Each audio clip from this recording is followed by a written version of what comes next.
Let me ask you something.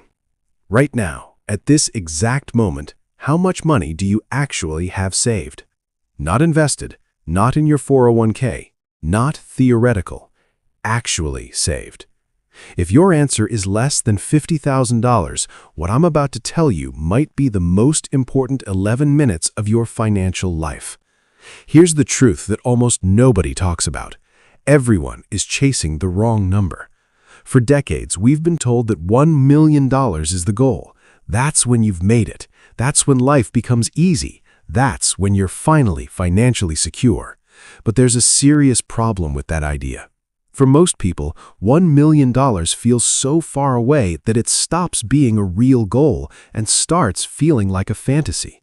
And when a goal feels impossible, most people don't even try to move toward it. They freeze. They delay saving. They assume they'll deal with it later. And that delay quietly costs them years of financial progress. According to data from the Federal Reserve, the median American has about $8,000 saved. Not $80,000, not $800,000, $8,000.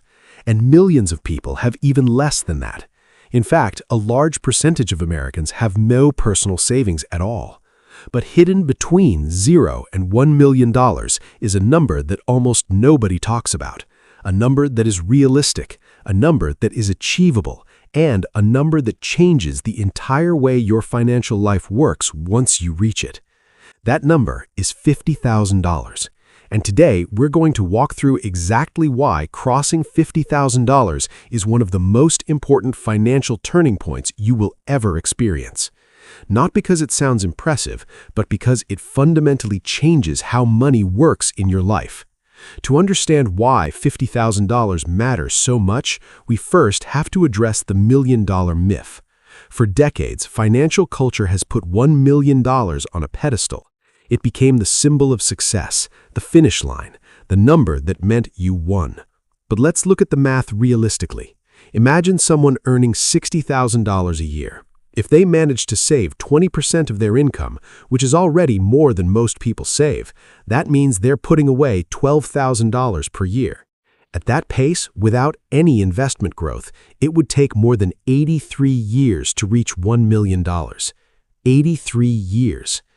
Even with investment returns helping along the way, the psychological distance between $0 and $1 million is enormous. And that distance often discourages people before they even begin. People look at that number and think it's impossible, so they stop trying. And that is where the real problem begins. Because wealth is almost never built through one giant leap. It's built through thresholds, small milestones that unlock the next level of opportunity. Think of it like progressing through levels in a game. You don't jump directly to the final stage. You move forward step by step. Each level gives you new tools, new abilities, and more momentum. And financially, one of the most important early thresholds is $50,000. It's close enough to feel realistic, but large enough to completely change the dynamics of your financial life. So why $50,000 specifically? Why not $20,000 or $30,000? There are three major reasons.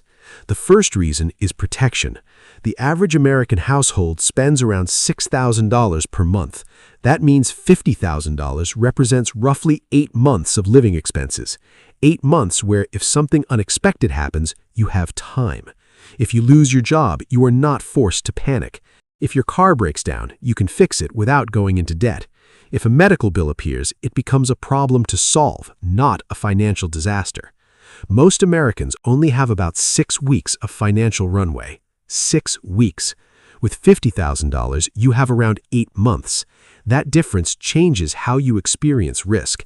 It changes how you make decisions, and most importantly, it removes the constant pressure that comes from living financially on edge. The second reason $50,000 matters is investment momentum. At very small amounts, compound growth is almost invisible. If you have $1,000 invested, even strong returns don't move the needle much. At $10,000, you might start to notice growth slowly, but at $50,000, something important begins to happen. Your money starts working in a way that becomes noticeable. Historically, the S&P 500 has returned around 10% annually over long periods.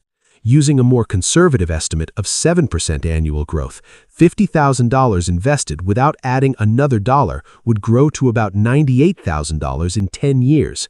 After 20 years, it would reach around $193,000.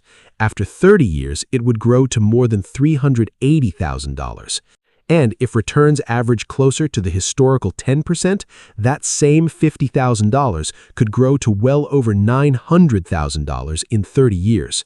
At that point, the majority of the growth didn't come from your work, it came from time and compounding. Another way to understand this is through something called the Rule of 72. The Rule of 72 estimates how long it takes money to double at a given interest rate. At 10% return, your money doubles approximately every 7.2 years. So $50,000 becomes $100,000, then $200,000, then $400,000, then $800,000. And that process begins the moment your money reaches a meaningful size.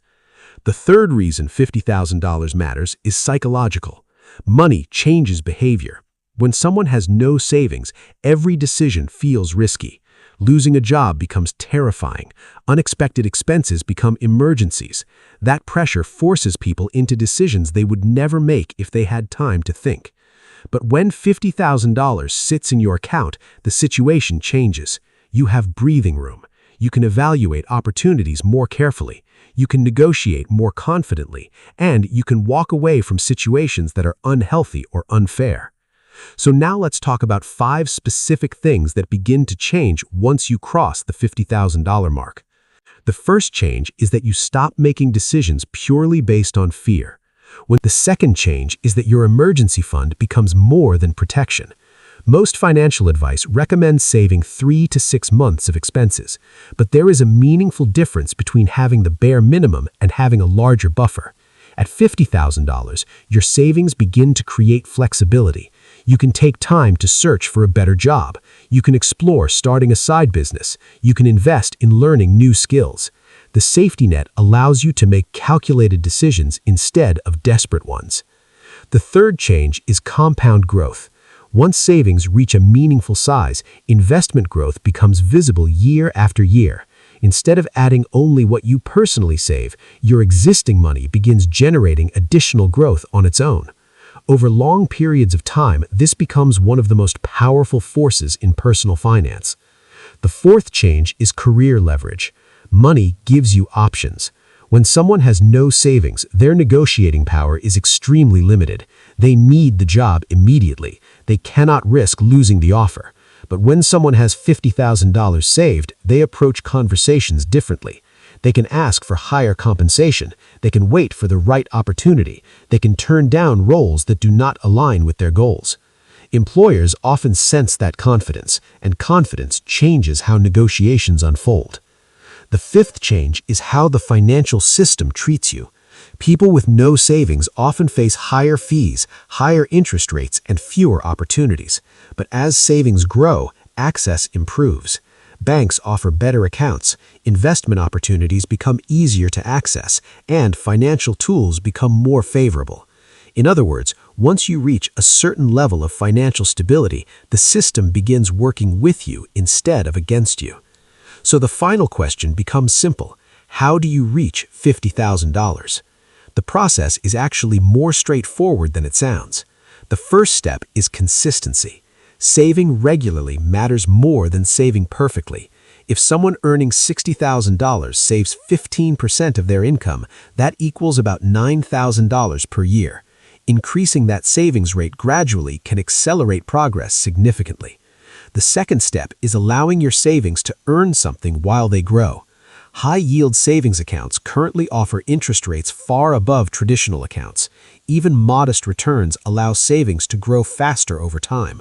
The third step is understanding that $50,000 is not the destination, it is the launch point. Once you reach that level, the goal shifts towards protecting a portion for emergencies and investing the rest so that compound growth can continue working for you. And that is why $50,000 matters so much. It is the moment where fear begins to disappear.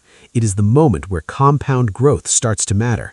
And it is the moment where your financial life begins to operate differently. $1 million might still be the long-term goal, but the first milestone that truly changes everything is much closer than most people realize. It starts at $50,000. Note that plans without action are just dreams. Pause. Open your banking app, look at your number, write it down. Because the moment you cross $50,000, everything changes. And if this helped you see things more clearly,